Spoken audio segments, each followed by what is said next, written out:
તાપી જિલ્લાના ઉચ્છલ તાલુકાના માણેકપુર ગ્રુપ ગ્રામ પંચાયતના સુંદરપુર ગામના ગ્રામજનો દ્વારા ગામની એકમાત્ર ગોચર જમીન બચાવવા માટે જિલ્લા કલેક્ટર અને જિલ્લા મેજિસ્ટ્રેટ સમક્ષ અંતિમ રજૂઆત કરવામાં આવી છે। ગોચર મામલે ગ્રામજનોને સ્પષ્ટ આક્ષેપ છે કે ઈએમઆરએસમાં સરકારી પડતર જમીન વિપુલ પ્રમાણમાં ઉપલબ્ધ હોવા છતાં પશુપાલકોને રોજીરોટી સમાન ગોચર જમીનને ખોટી રીતે ફાળવવાનો પ્રયાસ થઈ રહ્યો છે।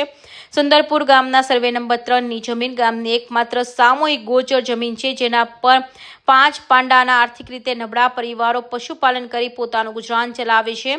ગ્રામજનોના જણાવ્યા મુજબ માણેકપુર ગામના સર્વે નંબર 115માં અંદાજે 16 હેક્ટરથી વધુ જમીનમાંથી 7 હેક્ટર જમીન પડતર જમીનમાં ઉપલબ્ધ છે। આ સિવાય ગામના અન્ય સરકારી પડતર સર્વે નંબરો ઉપલબ્ધ હોવા છતાં વહીવટીતંત્ર દ્વારા ગોચર જમીનને ફાળવવાનો આગ્રહ રાખવામાં આવી રહ્યો છે, જે કાયદો અને નિયમોની વિરુદ્ધ છે। કક્ષાના મંત્રી શ્રી રમતગમતના મંત્રી શ્રી જયરામભાઈ ગામિત સાહેબ તેમજ ડીડીઓ સાહેબ અને કલેક્ટર સાહેબ તથા ટીડીઓ સાહેબ, તાલુકા વિકાસ અધિકારી તથા મામલતદાર સાહેબ અને પ્રાંત સાહેબ એ બધાની મિટિંગ થઈ। સુંદરપુર ગામે જે ગૌચરની જમીન ઈએમઆરએસની સ્કૂલ બનાવવા માટે ફાળવાઈ દેવામાં આવેલ છે, એના વિરોધમાં 115 નંબરમાં અમે જમીન આપીએ છીએ, સરકારી પડતર છે, તેમની રજૂઆત કરી અને એ લોકોએ સાંભળી અને રજૂઆતને છે ને આગળની કાર્યવાહી માટે આગળ ધરાઈશું એવી વાત કરીને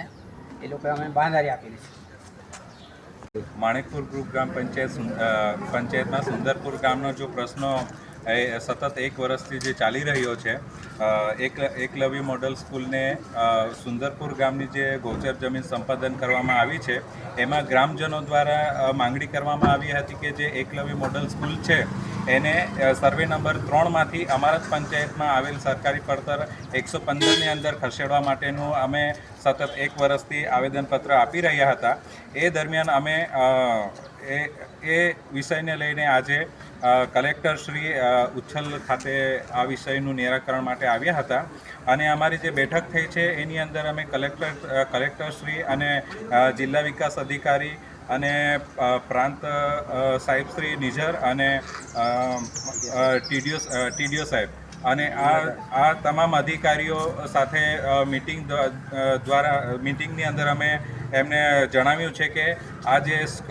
એકલવ્ય મોડલ સ્કૂલ છે એ અમારા જ પંચાયતની 115ની અંદર ખસેડવા માટે અમારો 5મી જૂન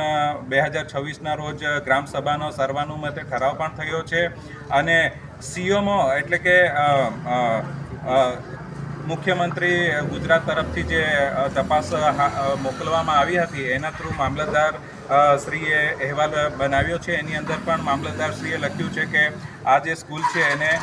ત્યાં બનાવી 115 સરકારી પડતરની અંદર બનાવી શકાય એટલી જગ્યા છે, તો આપણે ત્યાંથી સ્કૂલ ત્યાં સર્વે નંબર 3માંથી 115માં ખસેડી શકાય એટલું છે, એટલે અમે યોગ્ય રજૂઆત કરી દીધી છે અને સાંભળી છે અને એનો યોગ્ય નિકાલ કરશે એવી વાત થઈ છે। પંચાયતો અંતર્ગત ગત તારીખ 5 જૂનના રોજ યોજાયેલી ગ્રામ સભામાં સમગ્ર ગ્રામસભા દ્વારા સર્વસંમતે ઠરાવ પસાર કરવામાં આવ્યો હતો, જેમાં ઈએમઆરએસને સુંદરપુર સર્વે નંબર 3માંથી ખસેડી માણેકપુરના સર્વે નંબર 115માં ટ્રાન્સફર કરવામાં તથા અગાઉની નોંધ 1214 રદ કરવા સ્પષ્ટ માંગણી કરાઈ છે। લોકશાહી વ્યવસ્થા ગ્રામસભા સર્વોચ્ચ હોવા છતાં વહીવટીતંત્ર દ્વારા મામલે લાંબા સમયથી કોઈ સંતોષકારક કાર્યવાહી ન કરાતા